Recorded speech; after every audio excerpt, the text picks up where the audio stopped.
Olá, tudo bom? Começa agora mais uma edição do programa Eu Quero Ver, uma produção da Central Única dos Trabalhadores de Alagoas. E no último dia 9, a Central Única dos Trabalhadores realizou uma reunião para discutir sobre a construção do dia 1º de maio, Dia da Classe Trabalhadora, uma das datas mais esperadas pela CUT, sindicatos parceiros e movimentos sociais.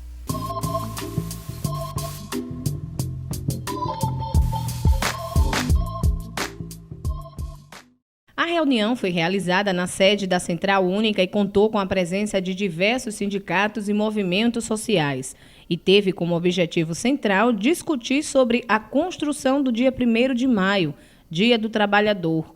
Para a CUT, sindicatos e movimentos sociais, essa data simboliza dia de luta e mobilizações diante da realidade vivenciada pelos trabalhadores no seu cotidiano, que mesmo apesar de existir várias leis que garantam os direitos da classe, na sua grande maioria, não são aplicadas corretamente. Esse foi um dos assuntos abordados na reunião. A presidente da CUT falou sobre a construção dos 3 atos que começam no dia 18 e se estenderá até o dia 1º de maio. Nós temos 3 eventos, estamos planejando 3 eventos, pela necessidade de unificar a luta da classe trabalhadora e dos movimentos sociais em defesa do Estado de Alagoas por conta do desmantelamento das políticas públicas desse Estado, por conta da desvalorização, dos ataques que a classe trabalhadora vem sofrendo por parte do governo do Estado de Alagoas, por parte do governo TEL.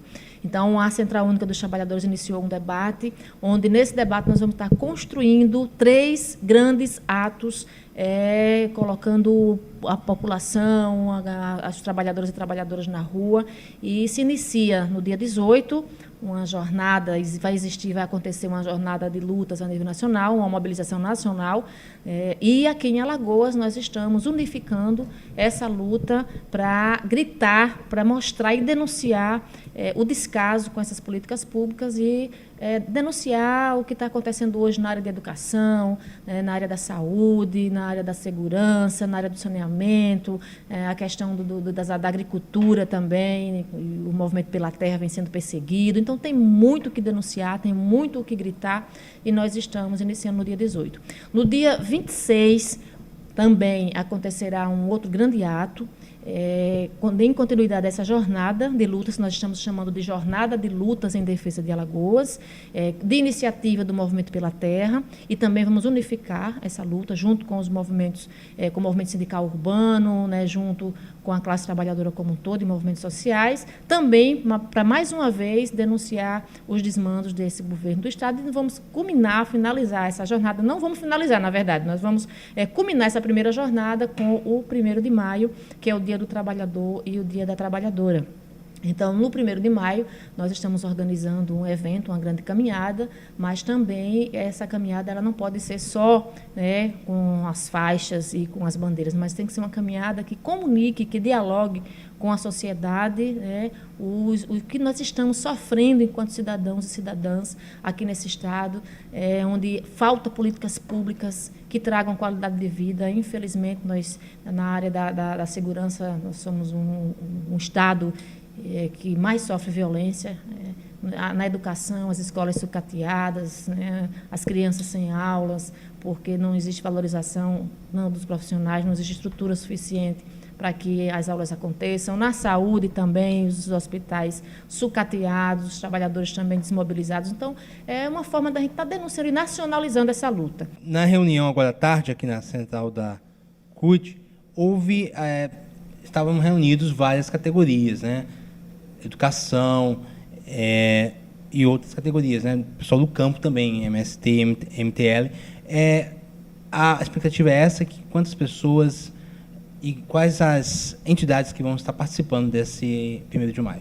Então, foram convocados todos os sindicatos filiados à CUT, de todos os segmentos, e o Movimento pela Terra, como MST, MTL, ML, MST, quer dizer, os 4 movimentos que nós temos aqui pela terra, a FETAG, Federação dos Trabalhadores da Agricultura, e os segmentos, tanto na área, o segmento rural, o segmento municipal e o segmento urbano, para construir, né, um ato unificado e coletivo. E além, né, dos movimentos sociais, nós vamos convocar também a sociedade e a população para se engajar nessa ação, né, em defesa do nosso Estado.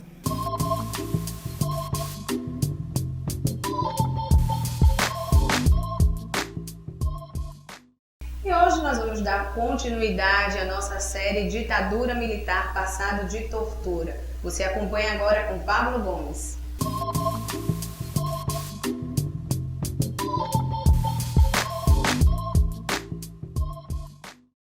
E dando continuidade à nossa série Ditadura Militar, Passado de Tortura, hoje iremos mostrar trechos do documentário Contos de Resistência, produzido em 2005 pela TV Câmara. O documentário mostra aspectos da resistência à ditadura. Acompanhe a partir de agora. Para marcar os 40 anos do golpe militar de 64, a TV Câmara produziu a série Contos da Resistência, composta de 4 episódios. Cada um dos vídeos da série enfoca um aspecto da resistência à ditadura e como esses movimentos contribuíram para a construção da democracia que temos hoje no Brasil. Segmentos da sociedade que se contrapôs ao governo autoritário. Organizações sociais de estudantes, trabalhadores e religiosos para lutar pela democracia e esclarecer a população. A resistência política no Congresso e a crítica inteligente e criativa das artes e da imprensa. Todos esses temas estão na série, abordados a partir da perspectiva de quem viveu esses tipos de resistência. O movimento estudantil luta pela volta da democracia e é fortemente reprimido pelo regime militar. Já tinha gente não permitindo a nossa saída do prédio da UNE. Já começaram a atirar, atiravam coquetel molotov, atiravam tiro mesmo de metralhadora, de fuzil, de revólver e tal. Quando nós passamos pela sede da UNE, a Isolda começou a chorar, escorrer lágrimas assim, porque era um teatro muito bonito, a UNE ia estrear e tal, estava tudo pegando fogo, né? A coisa começou a ficar cada vez pior, cada vez pior, cada vez pior, até que não teve outra saída. O negócio é pular o muro e fugir pela Rua do Catete. Uns ajudando os outros a subir no muro para pular, e os moradores dos prédios em volta gritando: foge, comunista, vagabundo, covarde! Os carros buzinavam, faziam um carnaval danado na rua. E eles gritavam: agora o dólar vai baixar. Nenhum de nós tinha um canivete na mão. As armas que apareceram nas fotos de um jornal de grande circulação aqui no Rio de Janeiro na época, que eram fuzis empilhados numa parede, era até no palco, era no palco do teatro. Não eram armas, eram fuzis de madeira que a gente tinha fabricado, nós mesmos tínhamos feito na madeira para fazer a peça As Aventuras do Ripió Lacraia, do Francisco de Assis.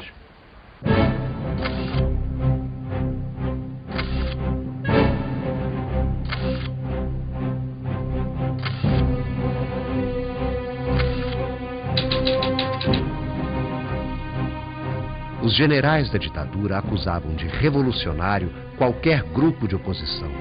Eles eram taxados de transgressores e subversivos. A perseguição era inevitável. Para a opinião pública, esses grupos eram a ameaça à moral e à ordem. A nossa arma era só a consciência, era só a vontade de mudar esse país, de fazer desse país um país grande, um país soberano, com um povo livre. Nós lutávamos por democracia, questões mínimas, né? Funcionamento de instituições livres, né? Da auto-organização, né? Como é um grêmio de estudantes secundaristas, faça-me o favor, né? Tu ter lei de segurança, né? Para enquadrar pessoas, por tentarem reabrir um grêmio de estudantes secundaristas, né? Mostra que objetivamente nós lutávamos por democracia, né? Quando você vai olhar o que aconteceu com a minha diretoria, né, que foi eleita a março de 69, nós temos uma enorme quantidade de mortos. Dos 10 diretores, nós só tivemos uma diretora que não foi presa. Os outros 9 foram presos e dos presos 6 foram mortos. durante um bom período só se apoiou, né?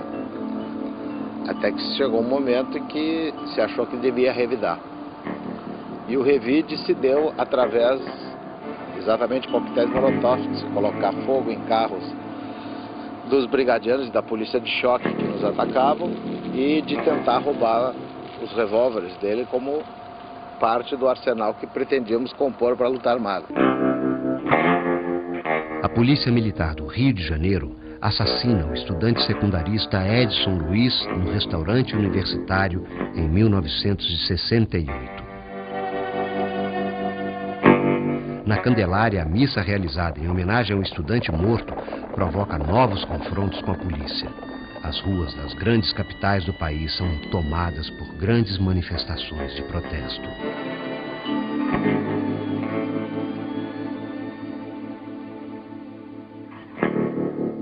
A cada repressão você tinha uma reação maior. Isso muda de figura a partir do AI-5, porque aí ela passa a ser uma repressão muito mais agressiva, porque ela começa a atingir, quer dizer, aquelas mobilizações dentro das faculdades. Ela não reprime só a manifestação de rua, ela passa a reprimir tudo. Muitas pessoas que se opõem ao regime são obrigadas a viver clandestinamente para fugir da prisão e da tortura. Diante dessa situação, prisão preventiva decretada, então evidentemente que a gente sabia que ser preso significava ser torturado, talvez morto, né? Então a gente já não podia continuar mais vivendo com a identidade da gente, nos meios conhecidos, com a profissão da gente.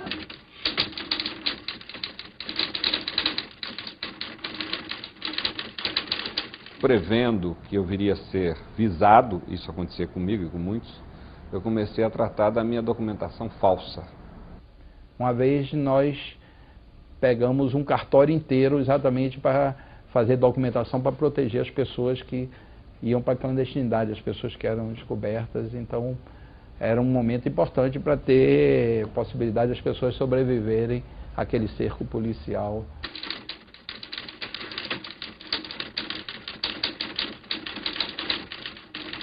Se a polícia fosse conferir no seu registro, lá existia essa personalidade que eu adotei, chamada Ronaldo Matos. Agora, eu percebi que há uma coisa que as pessoas não conseguem mudar, ou é muito difícil de serem mudadas, é o caminhar.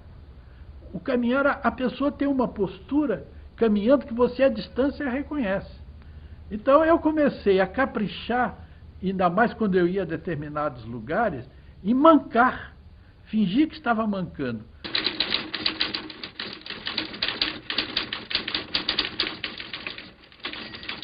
Em determinadas famílias, chegamos por amigos de confiança, e disseram, não, são 2 estudantes, eles precisam de alguns dias, aí eles vão pagar, esses amigos é que pagaram, nós não tínhamos nada, né? Vivemos sem lenço nem documento. A canção é romântica, a realidade é um pouco menos. Os militares criam a Lei de Segurança Nacional e legalizam a repressão aos adversários do regime. Os direitos humanos são constantemente desrespeitados e milhares de pessoas são presas. Aqui era antes uma solitária. Aqui dentro tinha 2 fileiras de celas solitárias de um lado e 2 do outro. Só tinha uma fresta, quer dizer, de luz, que quando o sol ia se pondo, entrava um raio de luz lá dentro. E o pessoal me passava folha por folha do 100 anos de solidão e eu lia aquilo em pé, porque o raio de sol só pegava a partir de uma certa inclinação e eu só podia ler em pé.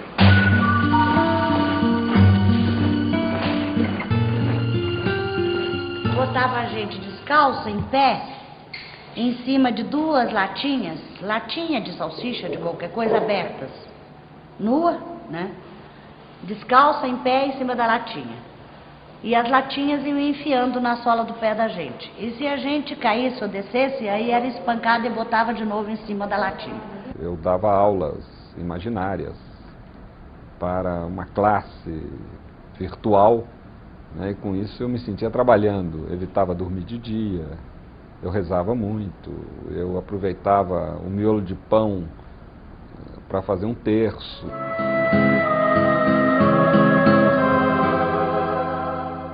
A Lei de Segurança Nacional prevê, eu não me lembro agora se eram 10 ou 15 dias de incomunicabilidade. Esse era o período em que você mesmo não poderia receber visita de advogado, nem de nenhum familiar, absolutamente nada. Era o período que durava o interrogatório. Ninguém podia ir ao preso. Quem podia ir, com as dificuldades que existiam, mas era o advogado. Primeiro, depois o advogado conseguia que a família visitasse. Mas o advogado era a pessoa em que eles se agarravam como tábua de salvação. De uma vez só prenderam todos os advogados que advogaram no Editorial Militar de São Paulo, ao mesmo tempo. Porque dizia o comandante militar da área que os advogados estavam fazendo muitas denúncias de tortura, essa coisa toda. Então, de repente, nós fomos levados para o QG, DOI-CODE, fomos submetidos a interrogatórios, pressionados. Quando eu cheguei, eu fui posto na frente de uma mesa, com uns 10 torturadores em volta, e meia lua atrás de mim, na minha frente um coronel. Sentado, botou as botas na minha cara, assim, e me enfocando pelo meio das botas. E foi avisando logo, aqui não tem doutor, doutor somos nós. Aqui não tem advogado, advogado somos nós, com as botas assim, né? Aqui não tem habeas corpus, habeas corpus somos nós. Algumas organizações de esquerda adotam a resistência armada para tentar derrubar o regime autoritário.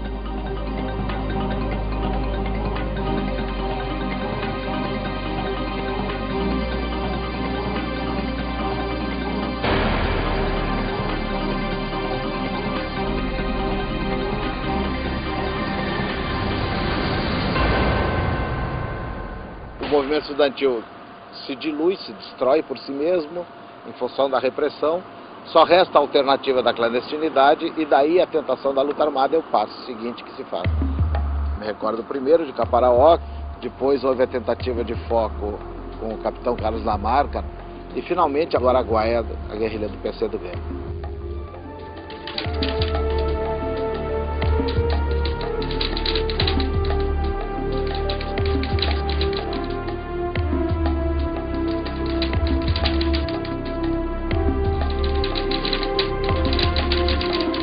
A Conferência Nacional dos Bispos chegou a apoiar oficialmente o golpe de 64.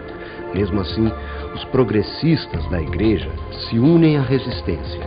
Muitos padres e bispos são vigiados e perseguidos pela ditadura. Aos poucos, a Igreja percebe o lado cruel da repressão política. E à medida que a Igreja ia percebendo com mais clareza, não é, esse caráter do sistema ditatorial, esse caráter repressivo, mesmo brutalmente repressivo, ela foi tomando as suas distâncias até entrar numa atitude francamente hostil à permanência dos militares no poder. Padre devia ser homem do altar e da sacristia, entendeu? Agora, quando fosse para dar cobertura à classe dominante e opressora, então a igreja servia muito bem. Mas quando a igreja falava a respeito dos direitos dos pobres, da defesa dos direitos humanos, aí era comunismo. Esqueciam que nós todos cristãos somos discípulos de um prisioneiro político, né? Jesus não morreu nem de hepatite na cama, nem de desastre de camelo numa rua de Jerusalém. Morreu sob 2 processos políticos. Ele foi um preso político, torturado como preso político e condenado à pena de morte da época, né, dos romanos que dominavam a Palestina do século I.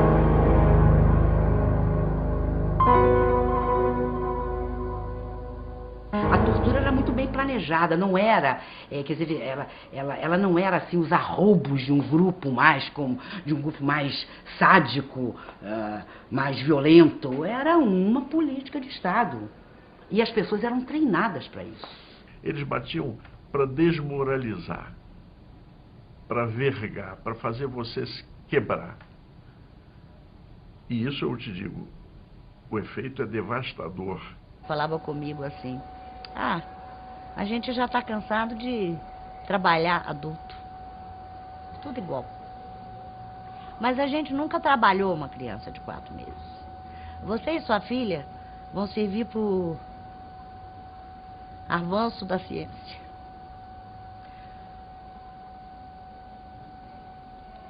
Você está pensando que a gente vai matar ela? Não vai, não.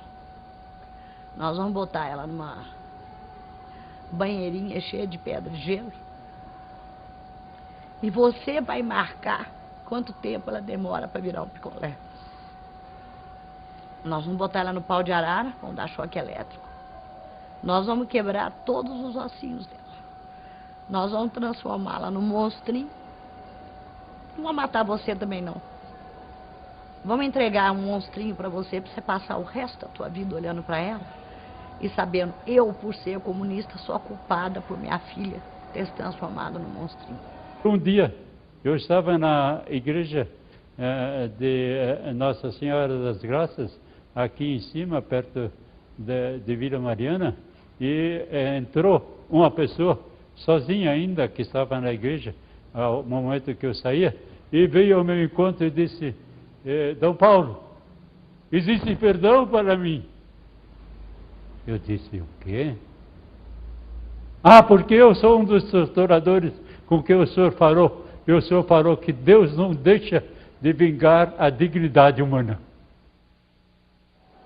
A gente conseguiu assinar o Jornal do Brasil.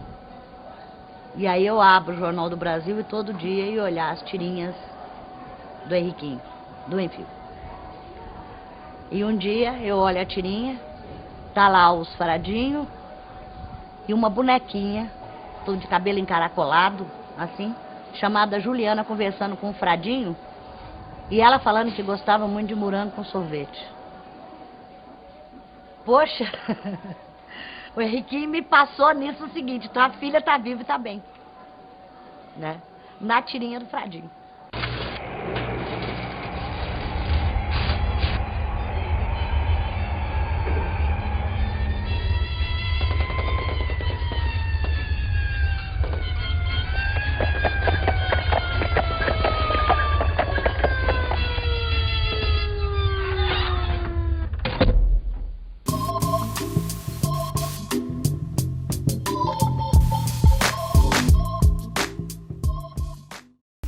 Termina agora mais uma edição do programa Eu Quero Ver. Mas se você deseja acompanhar e rever as nossas matérias, acesse o nosso blog que vai aí na sua tela. euquerover.blogspot.com. O nosso Facebook é programa Eu Quero Ver. E se você deseja enviar críticas, sugestões, mande para o nosso e-mail euquerovercut@gmail.com. Muito obrigada pela sua companhia e amanhã a gente se encontra.